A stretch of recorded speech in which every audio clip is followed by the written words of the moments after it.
విడుదల చేసిన video footage లో కాస్పియన్ సముద్రంలో ఉన్న 3 రష్యా ఆయిల్ రిగ్లను ధ్వంసం చేసినట్లు చూపిస్తోంది.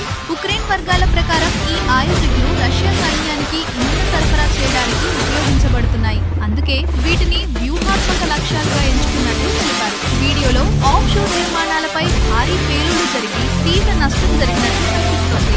రష్యా సైనిక కార్యకలాపాలకు కీలకమైన ఇంధన లాజిస్టిక్స్ నెట్వర్క్ ను అడ్డుకోవడమే ఈ దాడి లక్ష్యమని ఉక్రెయిన్ అధికారులు తెలిపారు.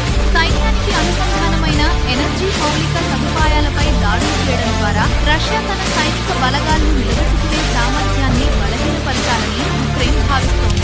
కాస్పియన్ సముద్రం ఎనర్జీ ఉత్పత్తి రవాణా పరంగా అత్యంత కీలకమైన ప్రాంతం. అక్కడ జరిగిన ఏ దాడైనా వ్యూహాత్మకంగా, ఆర్థికంగా పెద్ద ప్రభావాన్ని చూపిస్తుంది. ఈ రకమైన దాడులు యుద్ధం కేవలం ముందుబాటలకే పరిమితం కాకుండా సరఫరా మార్గాలు మరియు మద్దతు వ్యవస్థల వరకు విస్తరిస్తున్నాయనే విషయాన్ని స్పష్టం చేస్తున్నాయి. ఇలాంటి తాజా వార్తల కోసం మా ఛానల్ను సబ్స్క్రైబ్ చేయండి.